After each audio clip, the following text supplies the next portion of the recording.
Hello and welcome. This is Bijan Hushiar.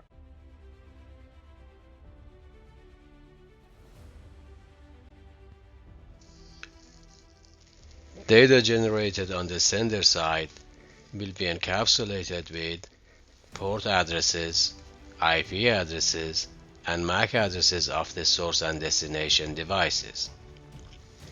Upper layer applications will generate data.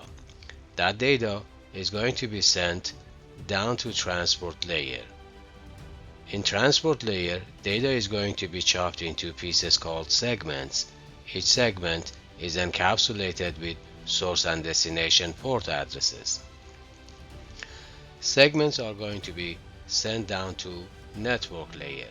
In network layer, each segment is going to be encapsulated into a packet by adding source and destination IP addresses to it. Packets are going to be sent down to data link layer. In data link layer, each packet is going to be encapsulated into a frame by adding source and destination MAC addresses to it. Frames are going to be sent to physical layer to be prepared to put on transmission line. Destination port address will identify the application used by the source device to generate data. That information is useful to the destination host to know what application this data belongs to. Destination IP address determines destination network of the packet. MAC address will identify the recipient host on the destination network after data reaches that network.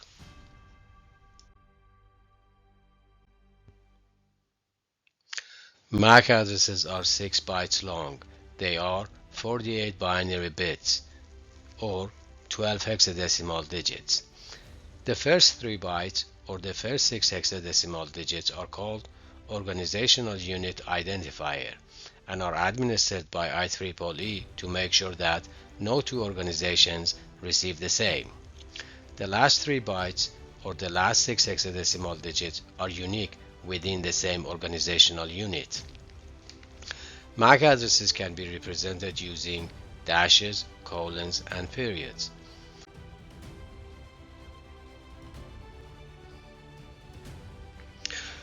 There are unicast, multicast, and broadcast MAC addresses. A unicast MAC address is made of a combination of 48 binary ones and zeros. It is used for one-to-one communication. A broadcast MAC address is made of 48 binary ones. It is used for one-to-all communication. Multicast is being used for one-to-a group within all communication. Multicast MAC address is driven from the device's IPv4 multicast address. For the multicast IPv4 address of 224.139.34.56, we are going to go through following steps to come up with the multicast MAC address. All multicast MAC addresses start with the following 6 hexadecimal digits 01005E. Therefore, we are going to replace 224 with those 6 hexadecimal digits. In order to come up with the last 6 hexadecimal digits of the multicast MAC address, we are going to convert octet 2, octet 3, and octet 4 of the IPv4 address into its binary equivalent. Then we are going to flip the 24th bit to a 0. Whatever the value of that bit is, we'll change it to 0. Then we are going to group the 24 bit that we have in 6 groups. Each group is going to have 4 binary bits in it. We are going to replace each 4 binary bit with its hexadecimal equivalent from the chart that we learned on the numbering system. Therefore, the multicast MAC address of the multicast IPv4 address of 224.139.34.56 is 01-00-5E-0B-22-38.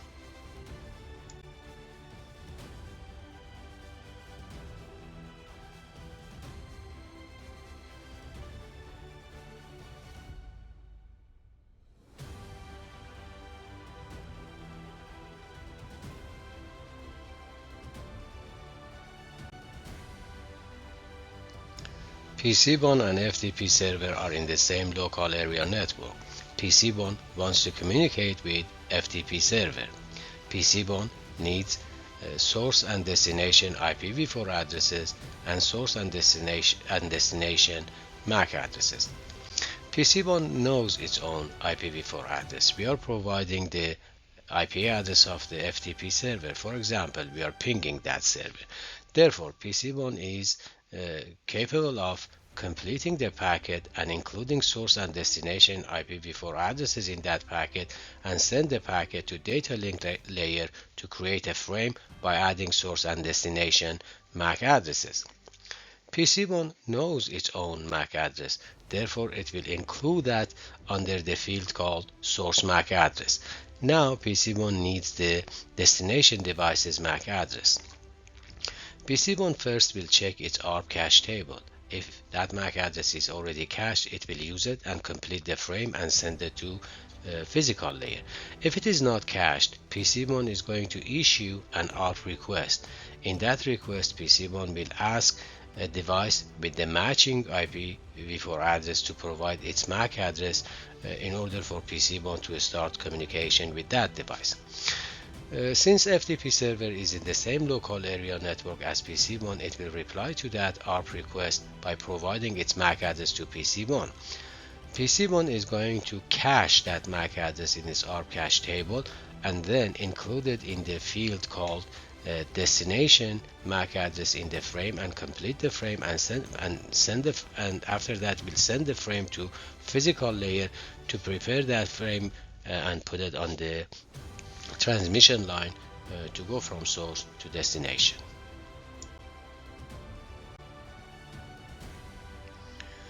PCBON wants to communicate with a host that is located in a remote network.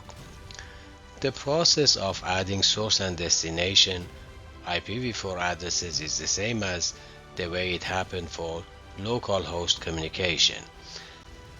The packet gets to the data link layer. PCBON knows its own MAC address. It will add it as the source MAC address.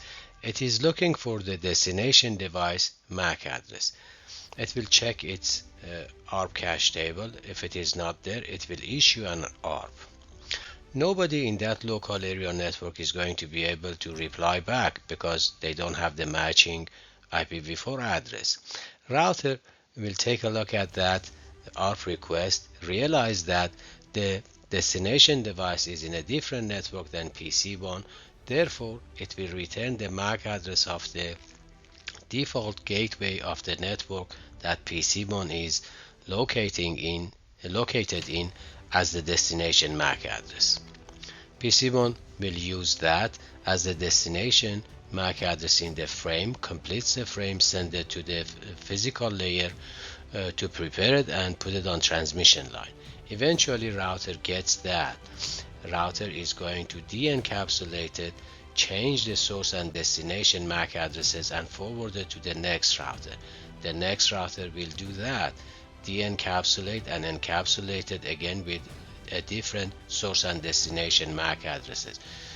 This process happens until the packet gets to the destination device. Therefore, we can conclude that layer 2 addresses are going to be changed as a packet is traveling over a layer 3 device such as a router, but IP addresses will stay the same from source to destination. Thank you for watching. If you liked the video and you found it informative, please don't forget to recommend it to others who may be interested. Thank you.